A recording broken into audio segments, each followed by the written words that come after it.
Well, we'll get started. We'll let the other people filter in as we go. Let me tell you about Julie. While I'm doing that, type into the chat box, if you will, where you're located and what business you're in. So Julie has a good idea of what you do, which will be terrific. So here's Julie's bio. Julie Cotonou is the founder and CEO of her own branding agency, Brand Twist, a best-selling author, global authority on branding, and the creator of Brand School, an interactive online academy specifically designed for small businesses. She has helped thousands of businesses around the world to build their unique personal and professional twists, what makes you stand out and shine. Today, Julie will share 3 strategies to cut through the clutter and connect with your most profitable targets. She has generously agreed to raffle off 2 copies of her best-selling books to all attendees. We'll do our little thing at the end. And we'll also share a unique promotion code that can be used by all participants. Stay to the end so you can take advantage of these offers. Okay, so here are your people, and other people will be traipsing in. We have a bunch of other people coming. There's Andrea in Chappaqua, strategist and planner in advertising. Maura's in New York and digital technology consulting. And Kathleen Carroll, the branding clinic, brand positioning and consumer insights firm in Ridgewood, New Jersey, with a focus on beauty, food, and healthcare. So take it away, my dear. All right, awesome. Well, thank you, Lesley, for having me back. I'm excited to be with this intimate group. And I'm also in Westchester, so shout out to Andrea. We're not that far away from one another. So what I'm going to talk to you guys about today, hopefully I can make these slides move, is targeting. And I think that target audience is really, really important.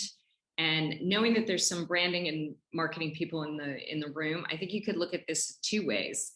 One is, I think I'm going to share some things that may be new ways for you to help your own clients, because I think all roads lead to the target. And the second is, the cobbler's shoes thing, right? So I do a lot of brand coaching. I have this online brand school, and I have many, many marketing people who take the class because we're all really good at figuring out everybody else's strategy and issues. And then when it comes to ourselves, we're like, oh no, I don't want to do that, so I suffer from that as well. So I'm hoping that this is going to help you in both ways. And I do want to say this is very much a class today, which is what we do in brand school. So I would love it if you have a pen and paper or whatever you write on, because I'm going to share with you 3 strategies, but I'm going to ask you some questions after each one and also at the end. And you might think you'll remember, but after we get through all 3, it might be hard to remember back. So if you've got pen and paper ready, that would be great. Okay. So I'm just going to tell you a little story about myself, so we can get to know each other, and also because I think that branding is about storytelling. I'm sure you guys would agree, but this is a true story that happened to me many years ago. So before I had my own company, I used to work for Interbrand, which I'm guessing a lot of you, well, actually before I had my own company, I used to work for Virgin, but before Virgin, I used to work for Interbrand. So large branding company. It seems like a million years ago, but this is when we used to travel. Remember that? So I had clients all over the world, all over the country. And I was probably on an airplane, I would say twice a week. So on this particular day in January of 2001, actually, I was at Newark Airport, and I was probably late for my plane, as I usually was, running in the airport, and really, honestly, not that excited about the trip. Excited to see my clients. I was going out to see TD Ameritrade in Omaha, loved them, but I didn't like flying. Not because I'm afraid to fly, I'm not. I'm bored of flying because I felt like all of the airlines were mostly the same, gray seats, blue carpet, kind of the same attitude from the flight attendants. And this particular day, I remember stopping in my tracks because I saw these McDonald's Golden Arches on the tail fin. And I remember thinking that would be a different flight experience, one with a twist, which you're going to hear a lot about, and I'll explain what that is in a minute, but one that's out of the ordinary. And it wasn't so much that I thought that there would be McNuggets on board, but I thought that, McDonald's is really good at customer service. They make it really easy to supersize your meal, to add things on. And I thought maybe this particular McDonald's airline would sell, economy seats, which I mostly had to fly, even as a consultant. But excuse me, I could get on board, see that it was a little crowded, and supersize my seat automatically, maybe with a push of a button, to a premium economy seat. So I started getting actually excited about this McDonald's airline, and I realized, I looked again, that it was a mirage. It was actually the reflection of the food court sign. Let me know in the chat box if you're following this, or give me a nod, but it was a reflection of the sign that was on the window, and there happened to be an airplane parked there. So as my 20-year-old son would say, you were tripping, Ma. And I was tripping, but in that 15 seconds maybe that I had this fantasy, I thought, well, that's how you do it. If you're an airline, you don't worry about what the other airlines do. You look at brands that you admire outside of the category and you twist those examples. So I started a practice at Interbrand. At the time, it was called Brand Tango. And on all my clients, whenever we went in to do a brainstorming, we would forget about the category and we would look at brands that we admired in other categories that were doing things that were relevant to what we were trying to accomplish. And it built and got pretty popular. It got some press, did pretty well with clients. And that's when I got a call from the guy on the left here, Richard Branson, the people at Virgin. And they said, would you like to come work at Virgin and be the head of brand? And I said, yes, like really, really quickly, not a great salary negotiation tool. I was like, yes, please. But the reason why I was so excited to work with Richard and the other entrepreneurs at Virgin was that he's been twisting all along, right? He was a record company executive that thought there's got to be a better way to fly. So he twisted everything he knew from Virgin Records about having more fun and created Virgin Atlantic. So that's basically the concept of twisting. It's looking outside of your category for something interesting, something, fresh, and then twisting it to make your brand stronger. So I hope that makes sense. And if there are any Richard Branson fans out there, I do have this PDF, Brand Like a Billionaire, 5 lessons I learned from Richard Branson. If you hit me up with your email in the chat box, I'll make sure you get a copy. It's kind of fun. So what are we going to talk about today? We're going to talk about how to think about your target with a twist in a new way, how to look at different insights, how to look at brands that they love and twist that so that you can make it stronger. Because one of the things that I learned from Richard that he was so clear about was that brands and businesses exist to solve problems. And if you really want to solve problems, you have to know whose problem are you solving, right? Who is it that we really want to serve, to help? And we've been spending a lot of time, Lesley and I were just talking about this before everybody got on, how we getting our vaccines and are we ready to go out? Will we ever shake anybody's hand again, right? Like I've never thought about my health and germs more than I have in the last year. So we've been spending a lot of time thinking about boosting our own personal health. But think about today as kind of a brand booster, right? A brand booster about your target. So I'm going to take you through 3 strategies. And for each of them, I want you to be thinking, and I'm going to give you a little kind of easy question to answer at each of them.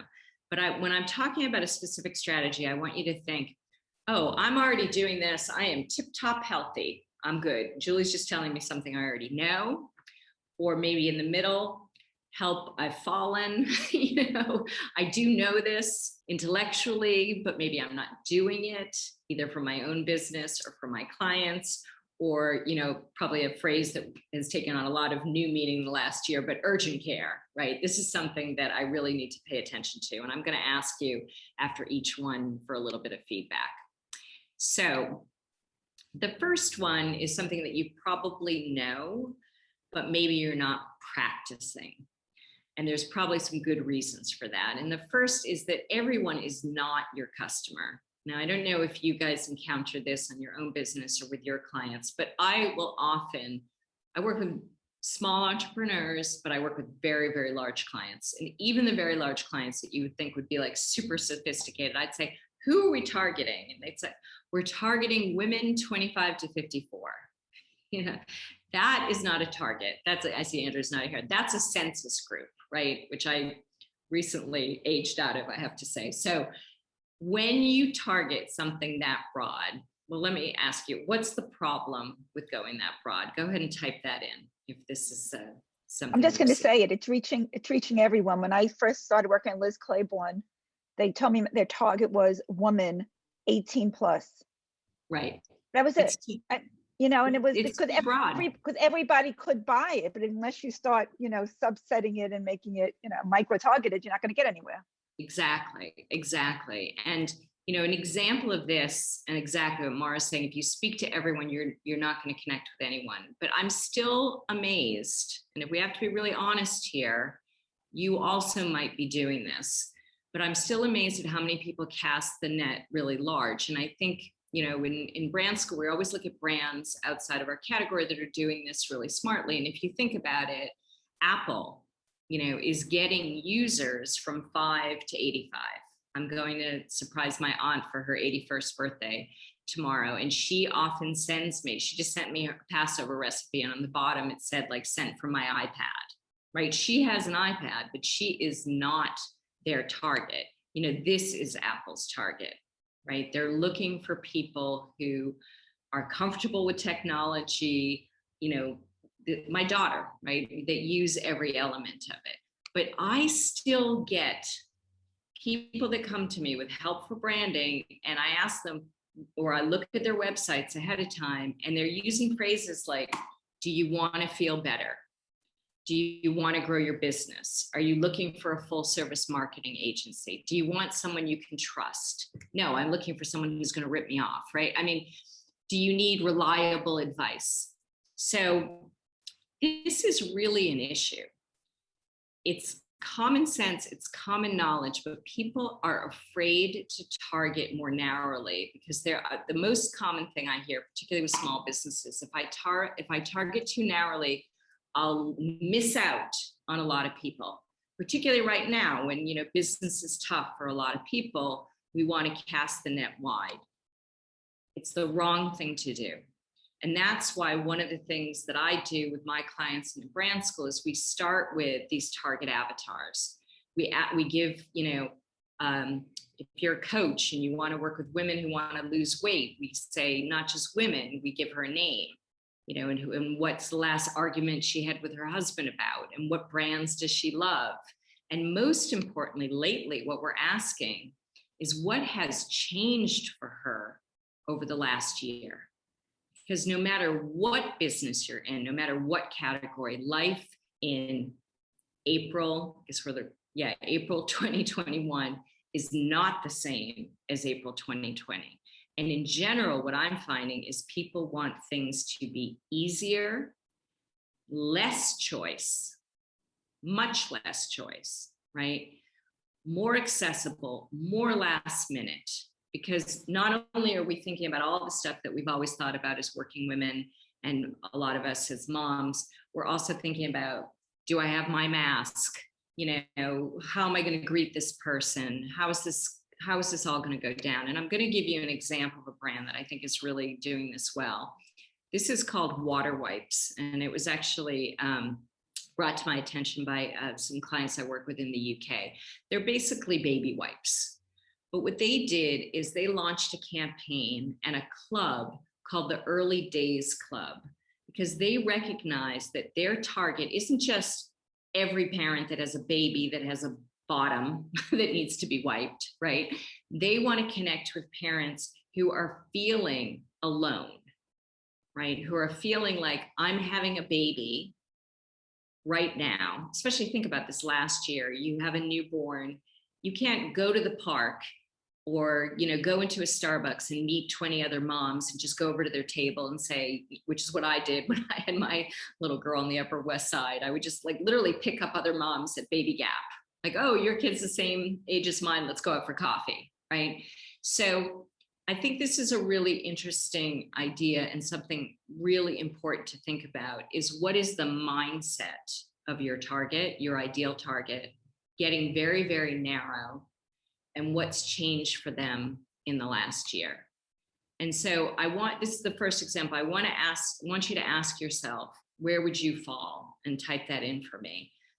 When it comes to having a very clear psychographic bullseye target, are you very healthy in that aspect? You know exactly who to focus on, and you're really narrowing it down, and you're focusing on their mindset? Are you in the middle category, which would be, I know this, but sometimes I fall into sending really broad messages out there because I don't want to leave anybody out? Or kind of urgent care, maybe you're starting your business or your business is shift. I don't really know who to focus on. Okay, great. So most of these you probably will be in the middle, but that's okay. And I'm hoping that this will also give you some strategies. And Mara, I will get to your question at the end if you want to talk more about target, because in brand school, I allow people to have up to 3 targets, no more. And they're often polar opposites. But what we do is we look for common emotional benefits, and we speak to the highest common denominator. And I'll show you an example of that in 1 second. So the next strategy I want to talk about is the importance of connecting emotionally. And again, this is something we know, but we don't often do, particularly right now, where I feel like so much marketing is like price driven. You know, people are in a panic. So it's all about, this is free, this is free, this is free. Whereas again, I don't think free is what people value most right now, or low cost. I think it's simple, quick, proven, on my terms. And I'll show you some examples of that. But what we try to do is move up this pyramid. And this probably reminds you of Maslow's pyramid, right? You don't talk about what you offer. You need to talk about how you can make people feel, what you enable them to accomplish. So Nike is a great example of this, right? They don't talk about, I mean, sometimes they do. They talk about the different shoes and the sizes and the soles and things like that. But they've owned the athletic category because they're constantly talking about what's on the top of Nike's pyramid. Go ahead and type that in. And I've heard from a lot of people that they're not the best running shoes. I'm not a runner, I'm a tennis player, right? But they own the space because they've got this idea of just do it. Exactly. So the trick here, the hardest thing with emotional benefits is we know we should have one, but often we get these emotional benefits that are so overused that even if they're relevant, we don't hear them anymore. In brand school, we talk about this as wah, wah, wah, wah. You know, like that's what Charlie Brown hears when the teacher's talking. I think that's what my kids hear when I'm talking to. You know, it's like empower. About 10 years ago when Oprah first started saying that, that was a cool new thing that I haven't heard. But now it's like my dry cleaner is empowering me. You know, everybody uses that word. So what we're trying to do is look outside of our category for fresh language. I'm going to show you some examples to get more specific there. So it's not just about having an emotional benefit, it's about finding a way to express that emotional benefit that people are going to hear. And we're going to actually do a live twisting exercise in just 1 second. So this is an ad that I saw a few years ago for Lipton tea, and I loved it so much. These are just, it's a TV ad, but I took some screen grabs. So what's happening in this ad is there is I think it was New York City. There's a city scene where all these Muppets that are animal, literally the Muppet animal, are walking down the street. You see it here, and they're all drinking coffee. And they're like typically what you would think of kind of cranky New Yorkers. You know, they're pushing people out of their way, they're rushing, they're like drinking coffee. Rah, rah, rah, rah. In the middle is Kermit.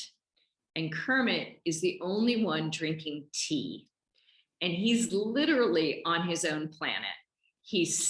Everyone's rushing by. He's skipping, he's smiling, he's making these little paper dolls, he's enjoying being in New York City.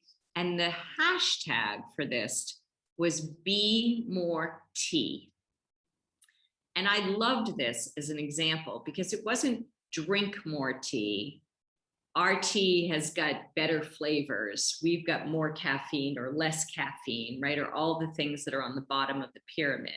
It was tapping into an emotional benefit, which I think is really true. Like there are times when I just want coffee, but when I'm drinking tea, I feel like a more zen, better version of myself. You know, I feel like I always want to be the kind of person that drinks more tea, right? Because that means I'm relaxing, I'm contemplating, right? So this is a very fresh way of saying, instead of saying be more relaxed, be more zen, be more tea.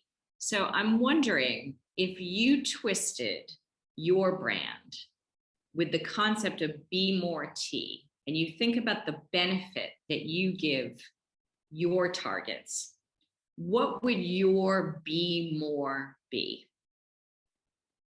You know, for me, for example, because I help people stand out with their branding, it might be something like be more seen, right? So anybody have any ideas that you can type in here? If you understand the concept of taking a brand and twisting it. And I know none of you are in the tea business, so this should be out of category for everybody.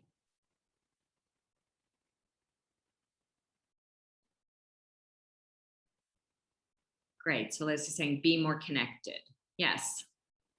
What else?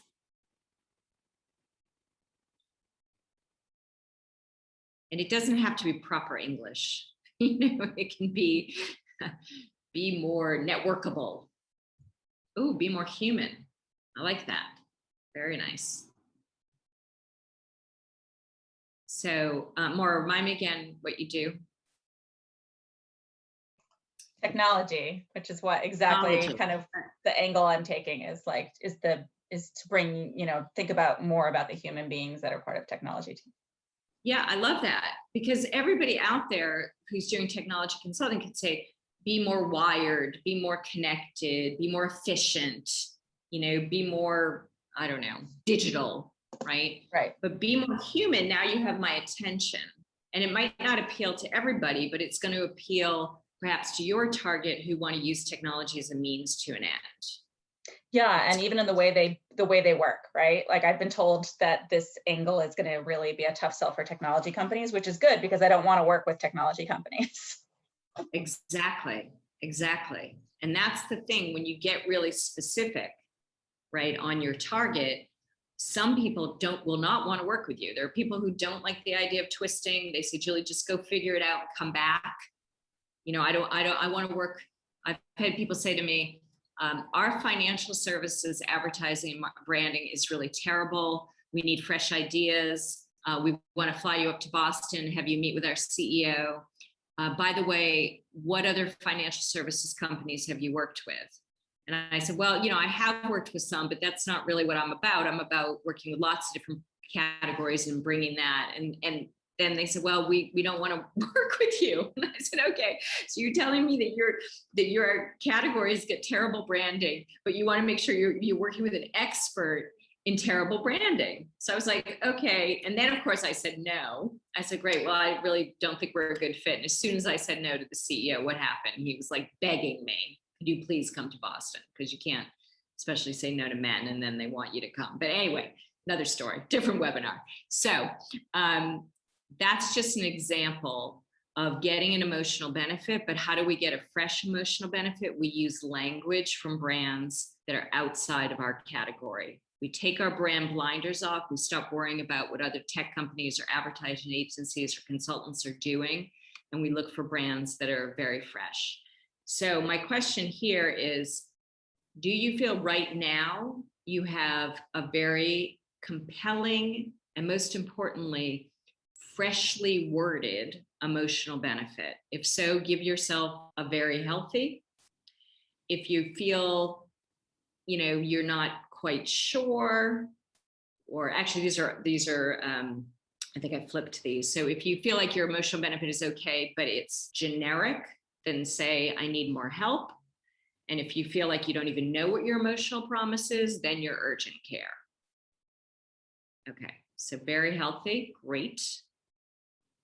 So again, if you feel like you should have an emotional promise, but you don't feel like people are really hearing it because it's kind of not that there, then that would be that you need help. And if you have no idea what your emotional benefit is, then urgent care.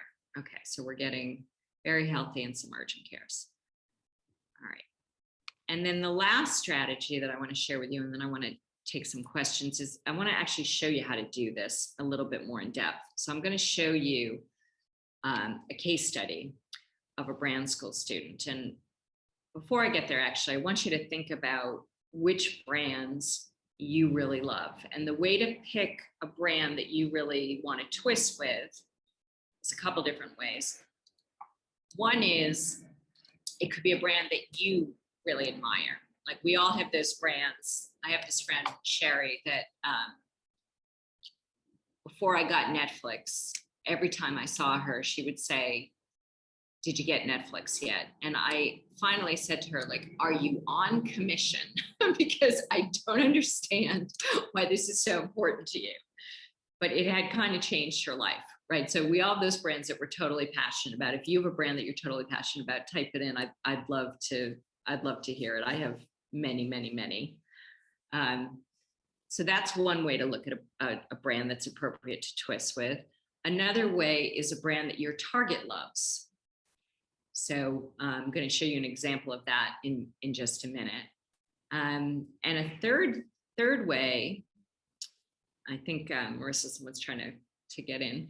A third way is a brand that is accomplished something that you want to do. So for example, if I was trying to charge more for my services, I might look at Starbucks, who was able to charge $5, where the guy in the corner charges $1 for literally mostly the same product. But the only thing is, I don't want them ever to be in your category. Okay, so for example, if you're a health coach, don't pick Noom, right? Pick something that's far away. We're going to get back to some of these brands in a minute. I just want to show you this quick example. So this was a student. Her name is Jean. Jean had a consulting company in Stamford, Connecticut. She was a business consultant, helped small businesses basically create business plans. And this was her branding when I met her. And you can see that there's a lot of what I call $10 words in here, a lot of jargon.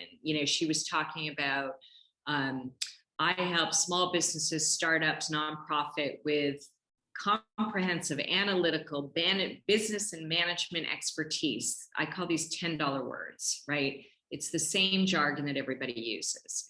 So she came to me because she needed a way to stand out. She, wasn't getting the traction, even though she's really, really good at what she does. She wasn't getting the traction. So we started, as we always do in brand school and all my methodology, with the target. So before, when she came to me, she had a pretty generic target: entrepreneurs who need help in strategic business planning. Through our process, we created her avatar. So his name was Mike. He's an engineer. He's working, at United Technologies. He lives in a 2-bedroom apartment. His wife is pregnant. He has this new business idea. He doesn't know how to market it. her actual thing was a lot longer. One of the things said he's about to have his college reunion and he's not where he wants to be in his life, and he doesn't want to see his fraternity brothers because he feels like they're all more successful, right? So you're really creating a real person. And in fact, what we're doing is we do these brand boards where we describe in the first quadrant, in the upper left-hand side, who he is. In the second quadrant, what's keeping him up at night. And we use words and images for that. And in the bottom, we say, what brands is Mike, really passionate about? What brands can't he live without, and why? And, Jean's making up Mike, right? He's based on clients that she's had or wanted to have. So you need to use a certain amount of imagination here. It's like when you're creating a character in a novel, they're always based on somebody but then you change the names to protect the innocent, right? You make up a few details. So she realized that a lot of the brands that Mike liked were really easy, and they helped him get from point A to point B. And so one of the brands that she decided to twist with was Waze. So she twisted her brand, which is Carucci Consultants, with Waze. And she realized that her brand promise was then at the top of the pyramid, wasn't just I help you do a strategic plan for your business, was I drive your business forward. And she got that fresh language from looking at Waze. And then she redid her website.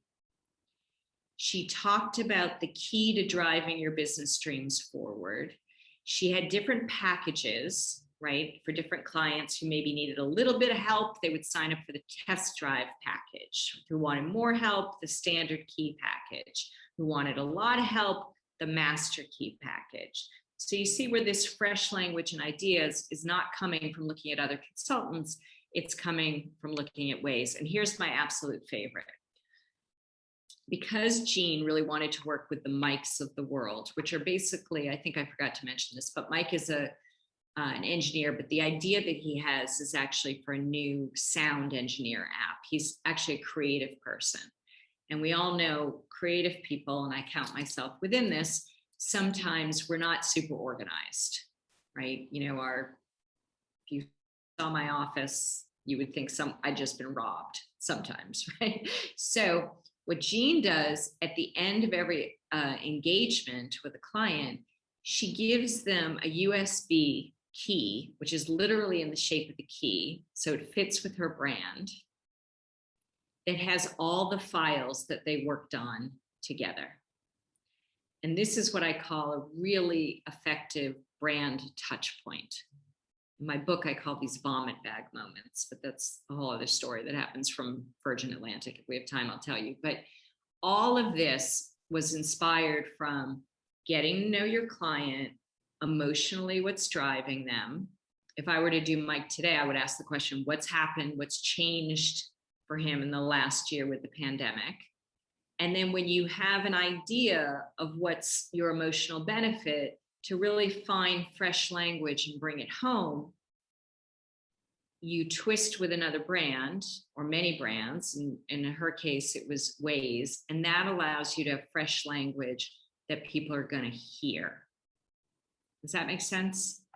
So that's kind of, coming full circle in there. So again, the question that I'm going to ask you is, are you twisting outside of your category for ideas? If you're doing it all the time, tell me you're very healthy. If you need help, maybe you've thought about it, but you're not doing it consistently. Or urgent care would be never really thought about doing this. Because I got to tell you, especially if you're a small business, you need to stop worrying about looking legitimate.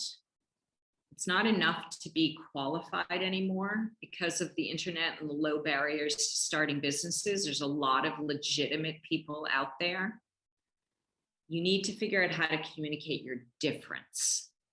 And in order to communicate your difference, it's not about making sure you're on level with your competition or other people in your category. It's finding a new way to express your superpower. And that, the best way that I found of doing that, and I've just given you a couple of examples on how to do it, the Lipton example, the Waze example, is to look at brands outside your category. And to be honest, the further away they are, the better. You know, if you're targeting older women, then look at a brand like Beats by Dre, you know, that targets young men, right? The further the distance, the more you will be inspired. So I'm going to stop there and just see if anybody has any questions, if they want to twist live. You know, we could take a brand that you loved and tell me 2 words about your business, and we'll figure out an idea or 2. I have a question. So I'm confused, and forgive me.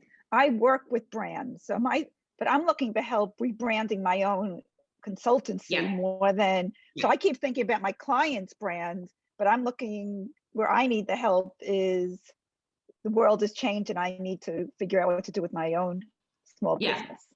Yeah.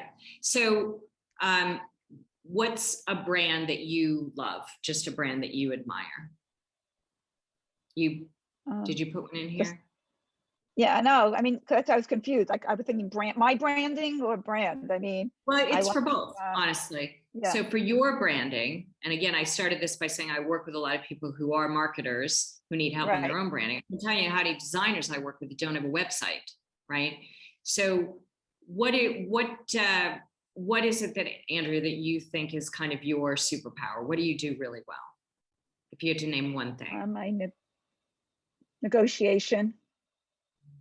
Okay. A killer negotiator, and I'm nice. And I know that's my superpower is I'm nice because I like working with people that get that, if that makes sense. Okay. So let's take the fact that maybe you're very accessible and approachable, right? Mm-hmm. And then you could look at a brand that is very accessible and approachable, right? That makes it very easy to work with them, right? Okay. Did any come to mind? Yeah, so there's a brand I'm dying to work with. It's called Siete, which it makes this.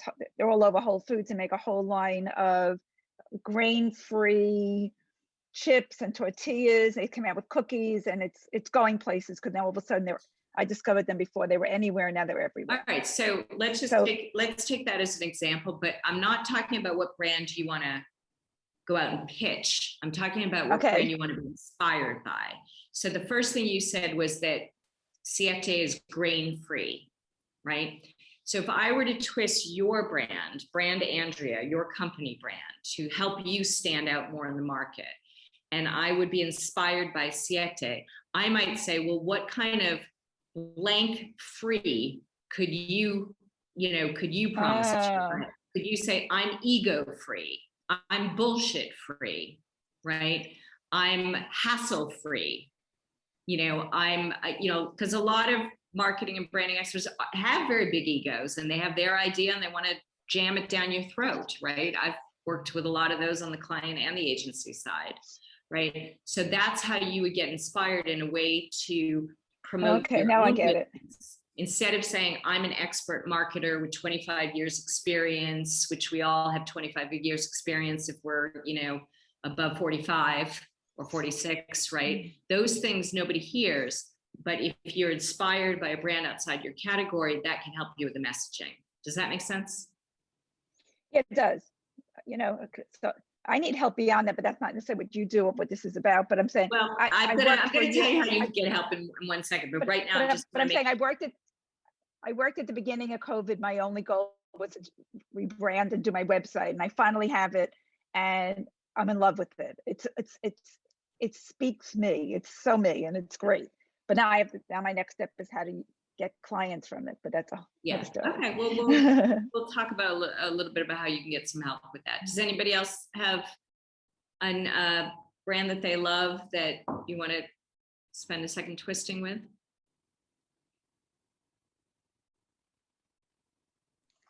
I think mine felt like obvious. As soon as you asked the question, the first brand I thought of was Athleta. Mm-hmm.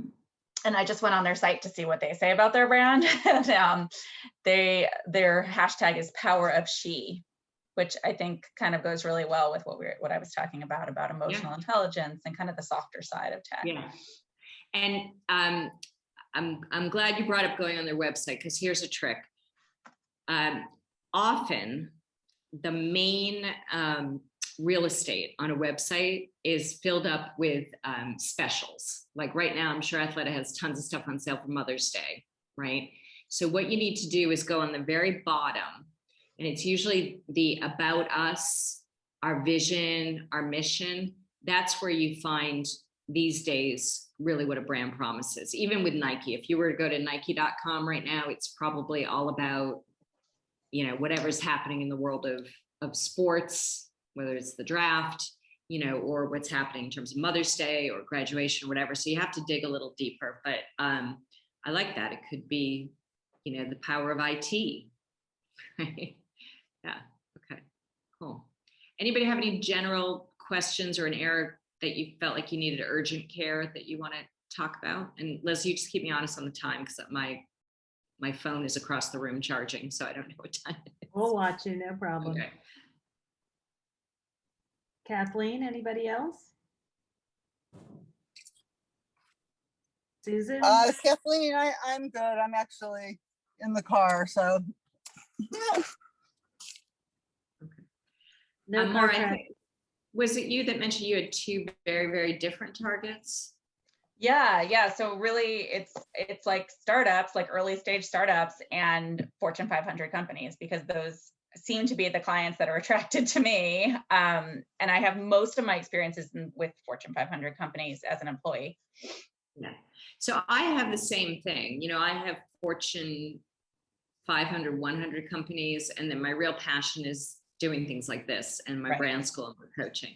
So what I've done is I've done that target avatar. I just redid mine this summer, you know, and I did a large corporate client, and I did a small solopreneur. And what I look for, what I lead with, is this idea of fresh perspectives will bring you breakthrough results. So it really doesn't matter who I'm talking to. Like, all roads lead to the twist.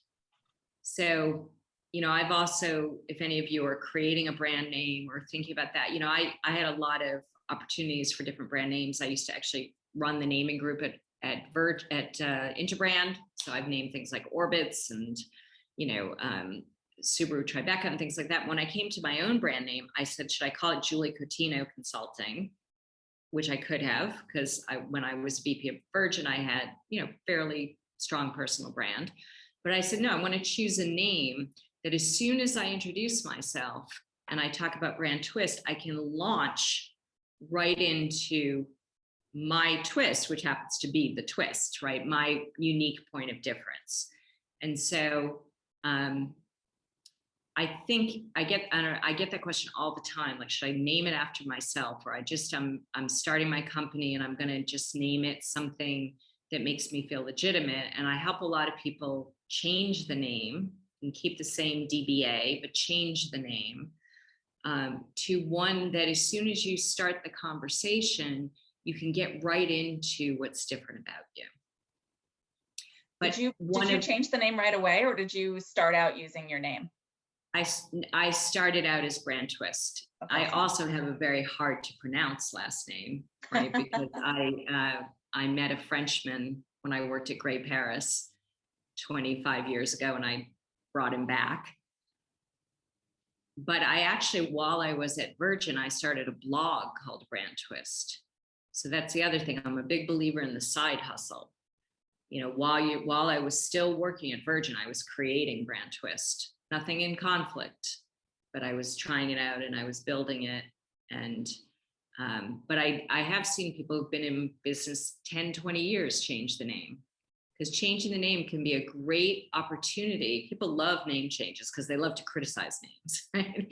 So but it can be, I'm working with a client right now, in the aviation space. They've been in business 20 years. They just came out of chapter 11. They're relaunching with a new brand. And it's going to be an opportunity to say, we're recommitting to the future. The world has changed. Here's our new brand. Here's what we're doubling down on. you know, this other brand served us for a long time, but now moving forward, we have a new message. You can get a lot of PR, press, and just, it's a great opportunity to get in front of clients. So don't confuse comfort with fit. You know, it's a little bit of a hassle in the beginning, especially to find something that's available, but we talk in brand school about how to find more available trademarks. But it could be a great opportunity to reinvigorate your business.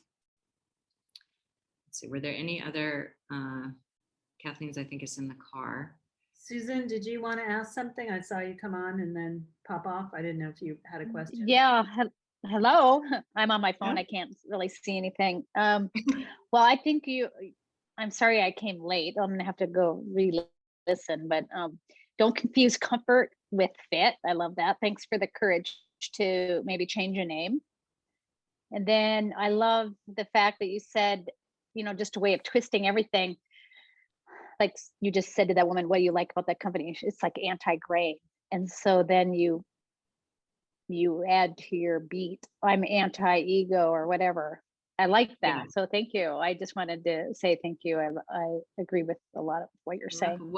What kind of business are you in? I'm a wilderness medicine and avalanche educator and specialist. And I'm also an author. So I'm about to launch a new website, but it's my author public speaking page. And so I'm like, now I better look one last time before I relaunch. Well, I work with a lot of authors and public speakers. I'm an author and public speaker myself. One thing I find is that I'm a big believer in one brand. And I find a lot of people wear many different hats these days, which is really exciting. I find that when we used to go to live networking things, which hopefully we'll do someday again, people would be like, oh, okay, I'm going to give you my business card, but which one should I give you? And they would literally like rifle through their wallet. Well, I have this one, this one, this one. Yeah. Life is too busy and people's attention spans are too short. So when possible, not always possible, but when possible, I'm a big believer in like one site that could say, click here for, you know, I'm redoing my website right now. We're going to have a tab that's corporations, entrepreneurs, you know, speaking, right? And it's still you delivering all those services. You just might be delivering them to different size companies or, you know, different, I don't know, within a slightly different way. But unless you're like a dentist and a fashion designer, and I have to tell you, even I've had not dentist fashion designers, but I've had people that are kind of as polar as that. And we found a way to twist those things together. I mean, that's another whole lesson we do in brand school, which is personal branding, which is, you know, I had a high-end kitchen designer who was an amateur ballroom dancer as a hobby. She didn't think those two things had anything to do with each other. We twisted them together. She rebranded as Kitchen Choreography. Yeah. And her business took off. And because there are high-end kitchen designers in Westchester County, or a dime a dozen. You know, there's a lot of great interior people here. Her name is Joan Big, but she rebranded. It's Joan Big Kitchen Choreography now. And I only found out about that by accident because we were doing brand school. It's a group class, but you also get one-on-ones with me. And we were doing a one-on-one. And just to change the subject, just to warm her up, I said, what'd you do this weekend? She's like, she's in her 60s. And she said, I did an amateur ballroom competition. I'm like, I didn't know you did that. She's like, oh yeah, I do it every weekend. That's how I met my second husband. She loves it. I said, why don't you talk about that? She's like, well, it has nothing to do with kitchen design. I'm like, okay, well, let's do that Venn diagram, right? Yes, yes. You know, flow, spaces, elegance, partnership. Like you literally can't ballroom dance if you're not in step with your partner. All of those things make her also somebody that you want to invest a lot of money to redo your kitchen with. Mm-hmm. So we twisted them together and she rebranded as Kitchen Choreography. Very interesting. Interesting. Does that make sense? Oh yeah, like perfect. So, you know, whether it's in your brand story, which is another module of brand school, but whether you're telling your brand story or you're talking about your personal brand, I always ask people, like, what's your personal passion? What's the other thing you do? What is unique about you? What was your old career? You know, I had an investment manager who moved to Germany for a few years with her husband, couldn't do wealth management there because she wasn't licensed in Germany. So she became a yoga instructor for a few years while she lived in Germany with her husband. She came back and wanted to relaunch her investment, and we twisted in the yoga. So she does sort of flexible and ethical investing. She targets people, not everybody, again, to point number one, not everyone's your target. She works mostly with wealthy, private wealth families, with the younger members of the family who are just learning to invest, who actually care that their money is going to B Corps or things that they believe in. And when she meets her clients, she doesn't meet them in some wood paneled office. She takes them on hikes. She takes them on test drives for Teslas, right? So all of these twist things can help create your total brand experience. What were those beats? You said she was flexible and she was what was it? flexible, conscious, you know, because yoga is all Oh, about conscious, yeah, you know, being conscious, yeah, investing, yeah. Yeah, and connected. You know, she really cared. You know, it could, but I mean, you could go like breathe new life into your investments. You know, there's so many things. If you, as I'm talking about twisting, if you look at a category that's not what you're in, get a yoga magazine and use all of those terms, that's going to give you twists and fresh ways to talk about your own business. It's almost riffing off the thing. It's not, I think that's what you're saying is you're using that as a model to get some wording and some play off it. It's lateral thinking, right? You know, if you have a problem and you attack it head on. You know, we also do an exercise in brand school called "What's the worst thing I could do?" So instead of trying to come up with a good idea, come up with a really terrible idea. And one of the examples that I use is I worked with an agency that was trying to come up with a new idea for Barbie. And it's hard to come up with a new idea for Barbie. There's so many Barbies, right? So she said, what's the worst thing we could go to a client with, right? What would get us fired? I mean, you're probably thinking about it, right? So it was like hooker Barbie. But rather than picking that, they, in their brainstorming, said, let's just dwell in that space. Let's pretend we're seriously going to launch Lady of the Night Barbie. And what it forced them to do is realize that the nighttime for Barbie was not a day part that we know a lot about. You know, when little girls go to bed at 6 or 8 or whatever they go to bed, they put Barbie to bed. So we don't know what Barbie does at night. So what they did is they used that to really come up with some fresh ideas. And what they realized was that they could do a pajama party Barbie. And that's what they pitched to their clients. And that got launched. Actually, not on Barbie, on one of the younger dolls in the franchise that's supposed to be like Barbie's younger sister, like the one you play with before you get to Barbie. But they came up with a very legitimate and powerful idea because they twisted their thinking into not what's the best idea. So if you're stuck coming up with a new idea, don't put that pressure on yourself. I need a really, really good idea. Use the twist exercise. I need a really, really bad idea. Play with that for a while, and then at the end, twist it to a good idea. And then if you let me share for one more second, I can talk about how everybody can win. If that's great. Awesome. Okay. You get that. So, So I have these sessions that are called brand booster sessions. I started them at the beginning of the pandemic because I just wanted to help people. See if I can get to that. And these are 30-minute sessions with me where I will give you a questionnaire ahead of time. So you can tell me a little bit about your brand. I'll look at your website. I'll look at your LinkedIn profile. We'll get on a Zoom call for 30 minutes. They used to be $150. I started during the pandemic only making them $50. I give a portion of that to Doctors Without Borders. So just even think about this as a donation. And then just because I'm so grateful for Lesley inviting me back, I put in a code called CoveyClub. Oh, yay.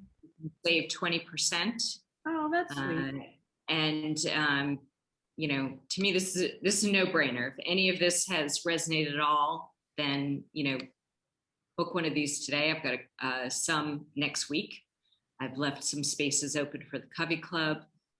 I also have a session of brand school that's starting, which is an 8-week program. It starts May 13th. It meets live every Thursday from 12:30 to 2:30. It's a really, really rich program. It's not, it's very inexpensive. And I've also decided, I never do this, but I'm decided that you can use the CoveyClub code on that as well. Oh, wow. Great. Thank you. So, and just because because I'm in a great mood today, if you order the book, if you didn't win the book and you want to order the Twist book, and Marissa put the link in there, you can also use the CoveyClub code. So basically anything that you want to interact with on Brand Twist and use CoveyClub, it'll be 20% off. And if you are interested in brand school, the first step for admission is to do a brand booster with me, because I handpick. It's a small group of entrepreneurs. I handpick who's in the class. So we make sure we've got good energy and, you know, people, mostly women, but we do let a few men in, but I'd say it's 80% women who can support one another. Great, Julie, thank you. Can we give that all out to everybody who couldn't be here in person today? Yeah, I think I emailed it to Marissa, but I'll double check. Marissa will put that out there. Great, well, thank you, Julie. We're over time, so thank you so much, and thanks so much guys. for spending your time with us. And it's really helpful information.